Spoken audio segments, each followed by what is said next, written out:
and welcome back to Sportsnet Lakers, brought to you by your Toyota dealers. We make it easy. Allie Clifton alongside Derek Fisher, Robert Horry, Mike Trudell, handling the fun happening in Orlando right now. The good times, they keep on rolling for the Lakers, who have now won their 9th straight. They are 22-6 now in the clutch, guys. They've won 12 of their last 13, not to mention are 4-0 on this current 6-game road trip. Derek, I'll start with you. Biggest takeaway out of this one? I mean, so many takeaways. We got a full hour. We'll get to the other ones. You know, the basketball gods are real. They really are. And sometimes when you're not bringing the right spirit and there are a lot of different things pulling on the team, the basketball gods don't work in your favor. But this team, with the role that they're on, a lot of the points that Rob mentioned pregame, about their connection, their chemistry, their camaraderie, they're enjoying playing basketball together. Good things just start happening, even though you need some luck. You need the ball to bounce your way. You need a camera from 30,000 feet, a NASA camera that was able to get inside the building and see that the ball did not touch LeBron's leg. And all of those things start going right for you when you're putting the right spirit into it, and that's the biggest takeaway I have. I think when you think about everything that Fish just said, it's amazing that basketball players actually think about the basketball guys. And you think sometimes certain things are just meant to be. And you think about how this team started this game out rolling, and then Orlando's bitch came in and put them up, and then all these other things happened, and then you look at the plus minuses, and you say, okay, all the starters for the Lakers were positive. All the starters for the Orlando Magic were negative. And why was this game so close? It's because of the bench. And I think because they had, I think they had 9 3-pointers in the first half. They only allowed Orlando 2. So it's the little things that allowed them to climb back in this game, but more importantly, believe in themselves, and that's what happened down the stretch. We obviously have to go to that final possession there for Luka Kennard, and I think, too, back-to-back incredible ATO possessions, which makes a head coach very happy, I'm sure, if you're J.J. Redick in this moment. But as 2 clutch shooters yourselves, I mean, heck, that is your nickname, right? What does that take? What's that moment like for Luke, especially the newest Laker? Hasn't been here long. You know, when you're a shoot, and you think about Luka Kennard, he's one of the best shooters in the NBA, and you stand out there wide open, and there's no other choice but to knock that down. I think for him, that's probably the best shot and the cleanest shot he's had in a long time. Look at it. Look how wide open he is. He could have ate a sandwich before they got out there. And I think for him, being that is a vote of confidence, because you think about, he just said in his interview, he hadn't been shooting it all that well. But when you're able to knock down a shot like this in a big moment to keep your streak alive, the biggest thing out of this, not the dub, is the confidence that he's just built. Even though he's a confident shooter, but just sometimes when you make shots like this in this moment, you think there's nothing you can't do.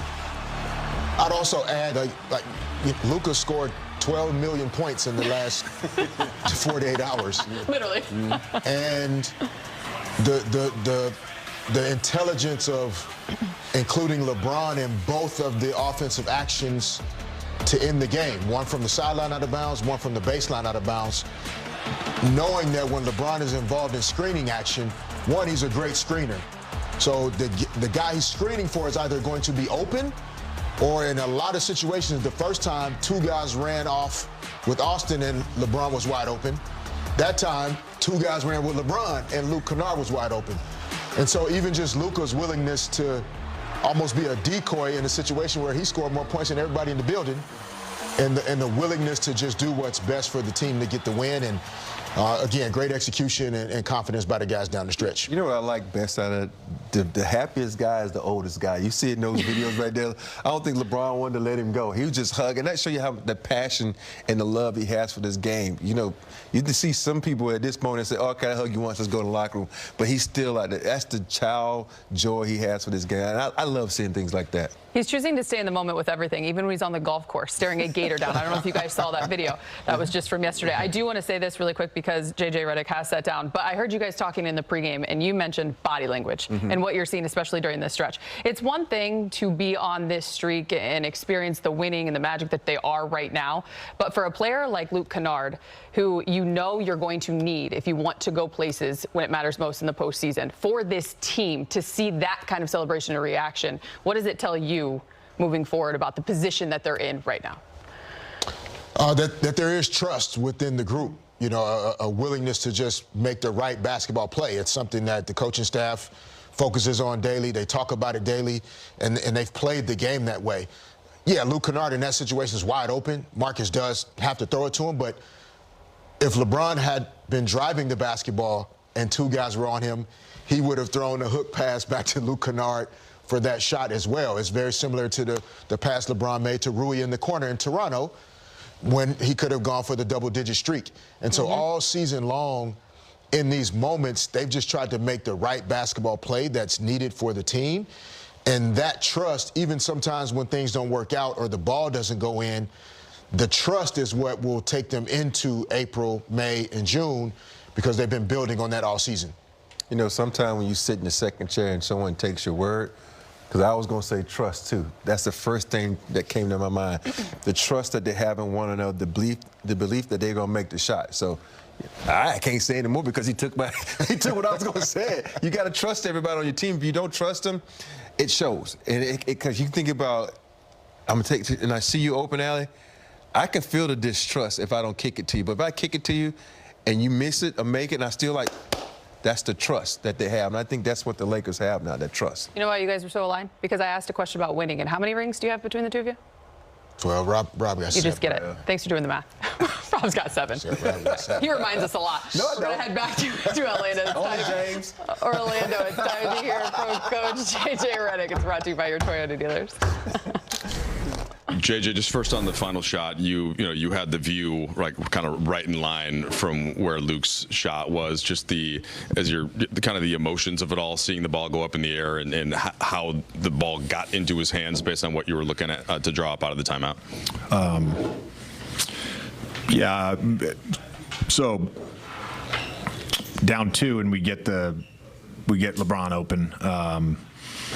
We actually just challenged this call in our last game, and the ball got initially hit, but then if LeBron still has possession of the ball and then gets fouled across the arm, that's considered a foul because we challenged that. We lost that challenge.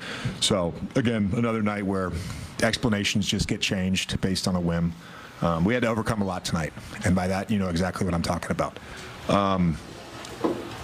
Greg St. Jean drew up the baseline out of bounds play. We were looking at LeBron as sort of the first option on that slip. Maybe Luka coming off the double if they messed up on a red. Braun did a great job drawing 2.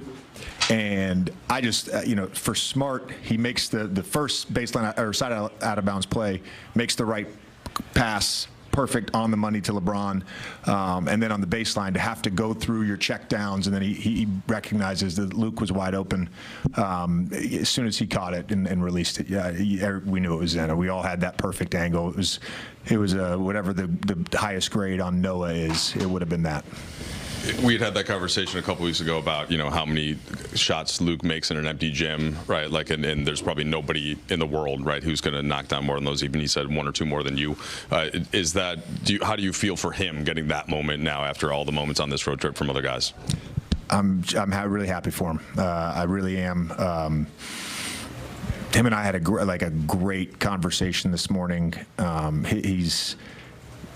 He wants it so bad. He wants to help this team, and I think it's hard getting traded midseason. I've talked about it so many times, and sometimes you get in an early rhythm, and then sometimes you get out of that rhythm. And he, all night was just really, really good for us, and deserved that opportunity and all the work. That's a money shot for him. JJ, without addressing the specifics of what you're talking about in terms of overcoming a lot, generally speaking, your team at times this year has been pretty affected by officiating. Just how I didn't say officiating. Your team has been affected by exterior things they cannot control in games. External situations. Yeah, sure. Just in terms of growth and poise, how good of a test was this for your team tonight? And just how did you see them come through? Yeah, I thought we've had a number of things happen in the last couple of weeks. We've had a number of things happen on this road trip that has shown growth for our group. We did a good job of just playing through stuff, whether it was some cold shooting, some some hot shooting from them for a little stretch there, getting down, playing on the road. Again, the external circumstances of whatever tonight was, and not allowing that to get us off our game. Really, truly, we just kept playing. We talked about it at halftime. We talked about it in huddles. One of the weirdest games I've been a part of in that regard. Jay, did you guys get any explanation from the officials on the technical for Luka? No, but we'll obviously try to get that rescinded. I'm not sure what happened. I do know that, there were certain things said in a language that the referees couldn't understand in references to Luka's mom. And, I think they just...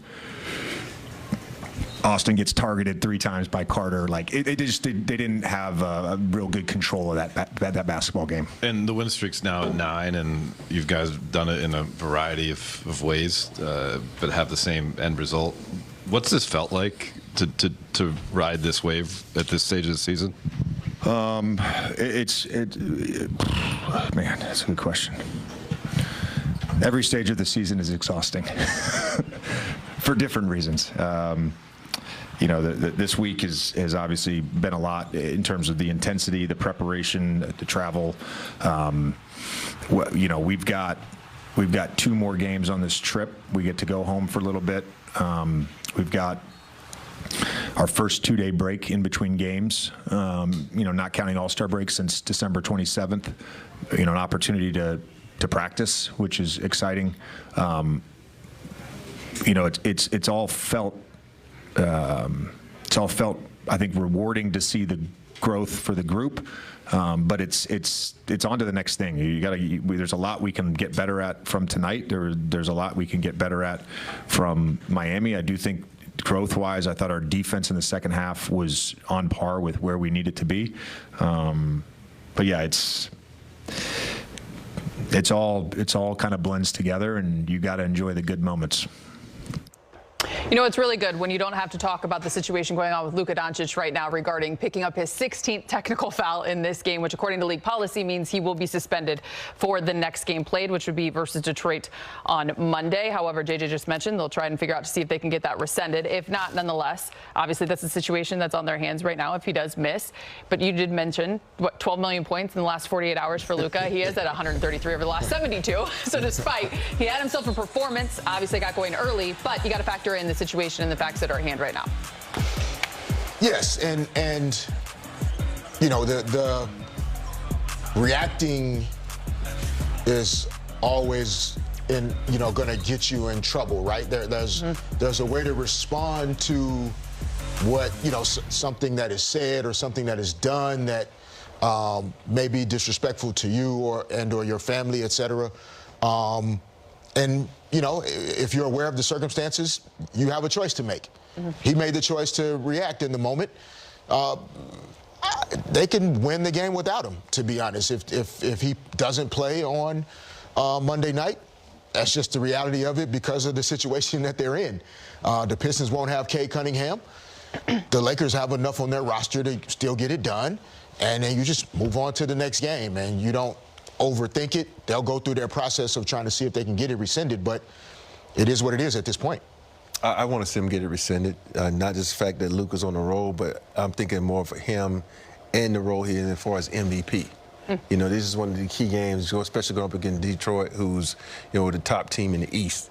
And that performance against them is going to make, the voters look up and say, oh, even though there's no Cade Cunningham, but I'm still, sometimes they don't watch. They just look at Detroit beat by Lakers and, oh, Luka had 60 points. And for me, that's the one thing that I hope it gets rescinded and Luka understands that it hits home for him. Like, I can't put myself in that position. You can say whatever you want about my family, my daughter, my whatever it is, you got to understand, those are just words.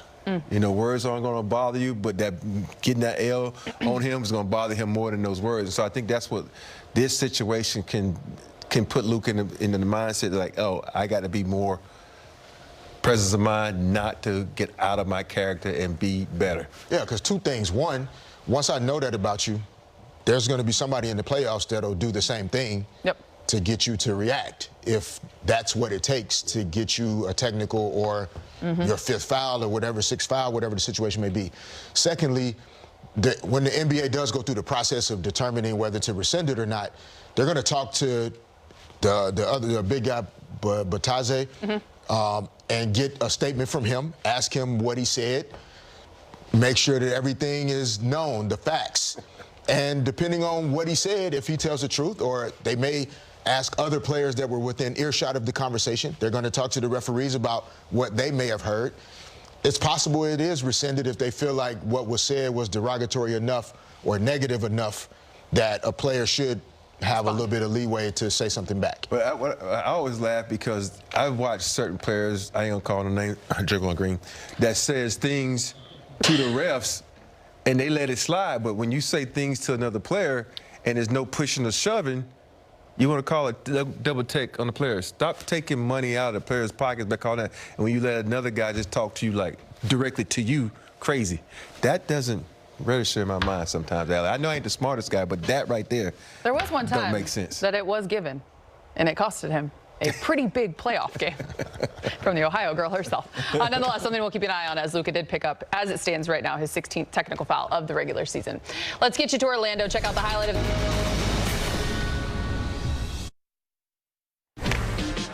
Welcome back, Carl Jr. Moment of the game. The game winner, Robert. Yeah, of course it has to be. It's the game winner. It's the guy who was shooting the good on it. This is what I always tell people, Allen. If you use me during the game, we won't have to get to this point where I got to make a last-minute shot like this so to win. It's more fun this way, though. It's more fun, but you don't always want to be in that situation. But, give it up to Luka KENNARD, having the presence of mind. And let's give it to LeBron. LeBron is probably one of the best decoys in basketball. Him and Luka took the defense with him, and great pass by Marcus Smart. Like, I'm wide open over here. Speaking of LeBron, he is now speaking with Mike Trudell in the media.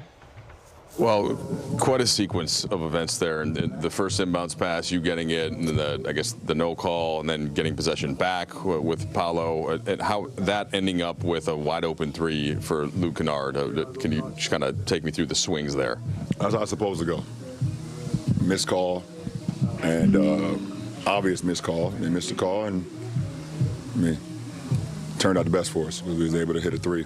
Great play calls by Coach St. Jean. JJ drew him up on the board, and we followed him to a T.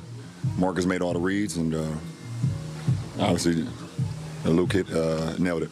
Can you just take me through kind of the exact things that you're doing in a play like that, and then once the ball actually gets to Luke, just kind of the confidence that you have that it's going through? We got a lot of action going on simultaneously, and once we had the movement going, then my job is to try to, make a hard dive at the rim, and hopefully I can, take my grasp. So hopefully my move to the rim can pull gravity towards it, and it did. And it did. A couple guys went with me, and it left Luke wide open. One of the best shooters in the NBA, so just try to do my job. So you kind of turn around, right? Once you know that the job is done, where the ball is in his hands, and does elation hit right away? Do you wait till it switches through the net? You still have, they could throw the ball down court, whatever? When I turned and saw who the ball was in his hands on a wide open 3, I pretty much knew it was cash. But obviously you got to see it go through. And, obviously I had a super quick reaction right after it, and I knew they had no timeout, so we had to get back on defense and at least get a hand up. And I think that was Luka against Luka or AR on Suggs, and was able to win the game. You guys continue to have an elite record in clutch time situations. What's the feeling like, the shared feeling, I guess, when you need to make plays down the stretch, knowing that as a group you've done that so many times throughout the season? There's a sense of calmness. There's no pressure. We're just calm in those moments. We know we can get stops, and we know we can make plays, and we did that. You've done this 1,600 and 112 times as of today. I know you stand the moment on these types of things, but you had to know, like, you're prepping tonight to play the most regular season games of anybody. What was that like? It was a regular prep day. I mean, I kept it, the same as the previous, whatever, 1,600, whatever the record is. But I knew, once I stepped on the floor and the game began, that I was breaking the record, and that's a pretty cool thing. I said it the other night. The best thing you can have for your teammates is availability, and I've tried to be available throughout my career, 2 decades plus. to my guys, and that's just it's a byproduct of it. Did it feel fitting that your first bucket was like one of the plays you're probably most known for? A steal and a dunk? Yeah, probably. Yeah, probably. It was very fitting. Luka Doncic with his 9th straight 30-point game as the Lakers win a wild one in Orlando. Maybe not a coincidence, it's their 9th straight victory. The vibes, as they say, are immaculate. Laker fans, time to celebrate. Your Lakers won the game, scoring you 2 free tacos with any drink purchase from Jack in the Box tomorrow. Just ask for the Laker deal when you order. Valid only at Los Angeles restaurants. Laker fans, make sure y'all drinking some water, man, and putting some sunscreen on and taking some walk with all these tacos y'all been eating after these wins now. It's a lot of wins in a row for free tacos. You better walk that off. You said sunshine and water. Yeah, it's sunscreen. It's hot out there. It's hot. God. Are we going back to Austin Reaves with Mike Trudell in the media? I think we are. Speaking of sunscreen, Austin, there have been various moments where different guys have gotten that kind of being mobbed, right? Like you in Minnesota early in the season, Luka in Miami, other times as well. But Luke tonight, what's it like seeing a teammate who kind of hasn't had that moment yet have it and kind of come through for the team in this context? Oh wow, that was probably the happiest I've been in a long time. It's just a big shot. He's one of the best shooters in the league, but I think a lot of people will look at it and be like, oh, he's wide open, he's supposed to, make it. But, in that situation, I don't know how many shots he shot tonight. I know he made 2 threes in the first half, but to knock that down with confidence and give us the win is huge. The play itself, so I think before LeBron had gotten behind the defense and then he kind of crashed towards the rim, did you feel like Orlando reacted to that and then Marcus made the read? And what was your kind of perspective on the play? I just told the coaches. I had G draw up the last play again because sometimes most of the time in those situations, I get so fixated on my job that I don't even really know what happened. So I was just trying not to mess it up on my part. So I ran over there and I had 1 foot off the ground and Jalen Suggs barely touched me and I'd fall on accident. And then after that, I just seen the pass go to him and obviously made a big shot. What goes through your head when you look and see who has the ball in his hands and wide open in the wing like that? Please go in. I don't know. Very confident with, not just him, but anybody shooting a shot in that situation. But like I said, he's one of the best shooters in the league. And, got a good look. And obviously, once he let it go, it looked good. And then I'm pretty sure it was all net. Austin, this team has won 9 straight games. 8, I think, are against teams with winning records. Just what's the feeling right now as a group, confidence-wise, when you guys take the court together? Good. We've done it in different ways. We've won ugly games where we wasn't great offensively. Won it with our defense, and then we've dominated some games offensively. We dominated some games offensively, but. Just getting a rhythm, playing alongside one another, having fun, and getting wins. Speaking of that, we talked about Luka obviously finishing with 33, but 24 of those came in the first half. He was just 2 of 13 in the second, Luka was, as he finished with 33. Fish, but as Austin just referred, he had 26. And the rhythm he and Luka have been in as of late, that's just kind of one of those moments where, maybe Luka is struggling, but Austin there to kind of pick it up in the second.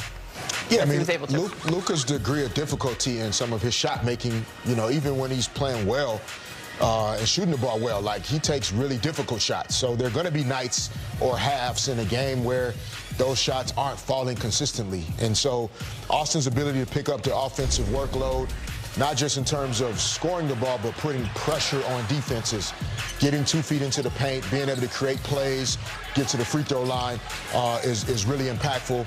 Obviously, LeBron's ability to quietly kind of still get 12, 6, and 7. And then you have timely scoring from KENNARD and other guys that impact the game. And so it's why this team is, they're playing a balanced style of basketball, even though Luka's been the trendsetter with his scoring. they play basketball in a way that allows a bunch of guys to be involved, and that's the best way to play. You know, one thing that I noticed about Luka is sometimes he takes a shot. He's so good that he can make the shot, but sometimes he take it because he'll see that, oh, my guy has a chance to get an offensive rebound. And I'm like, he took that shot because he knew DeAndre Ayton was in the position of offensive rebound. And that's to show you how smart he is as a player. He said, okay, this degree of difficulty might be a 5 or 10, but I know if I make it, all good. If I miss it, it's all good. And so that's one of the things about him that I've been noticing on the low, that he takes a lot of shots because he knows he has that opportunity to get offensive rebound. On the low, that's a lyric. Name that tune. We're going to break, though. Welcome to the Lake Show. Luke KENNARD, the newest Laker with his signature moment.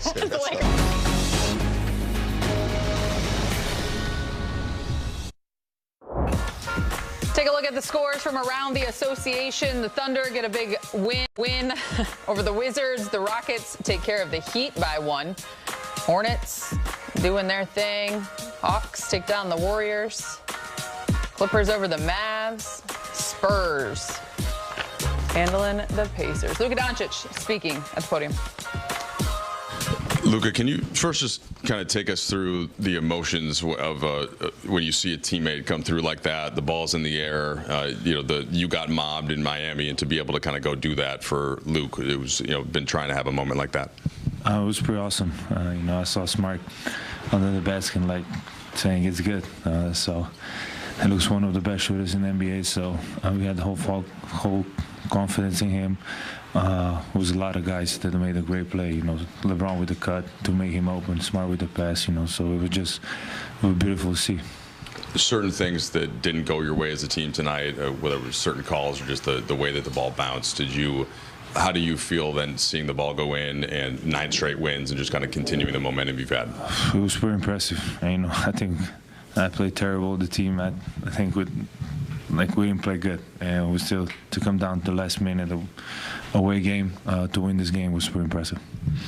Luka, you said you didn't play good in this game as a team. You've won a lot of games in different ways. What do you think impresses you the most about this winning streak and the way you guys have put this together? I honestly think just the chemistry, the chemistry we have on the court.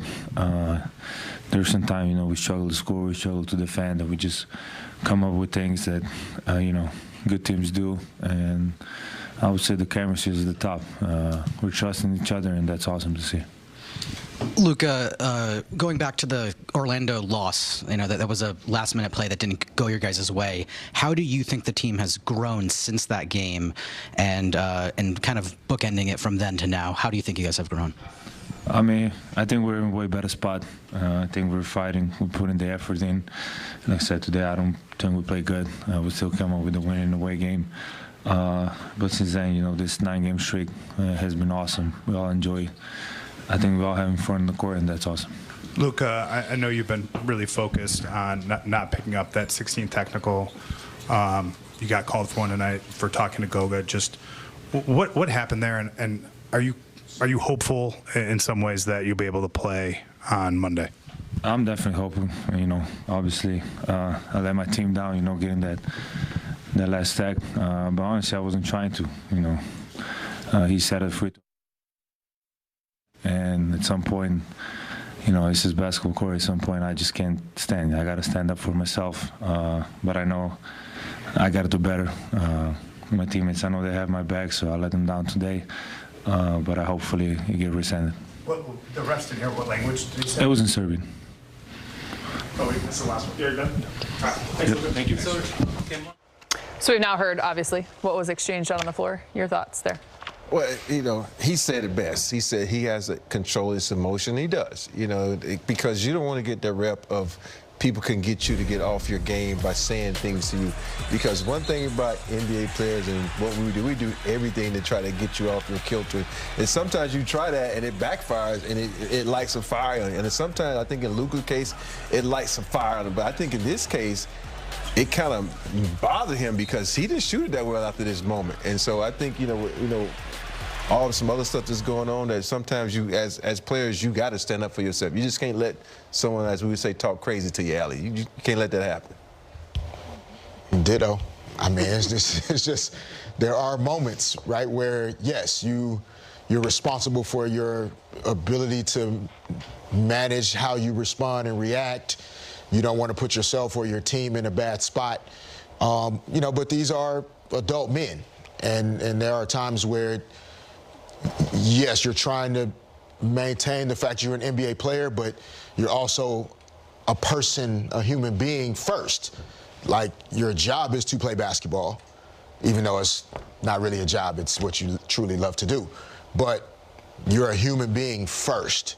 And so there are times where it impacts you as a human at a level that you do respond or react in a way that you're maybe not proud of in the moment, but you still have to do it. Which is what Luka said he did, though he hopes to have that rescinded before the game on Monday. Still to come on Access, there's a new all-time leader in games played. That's another fact about this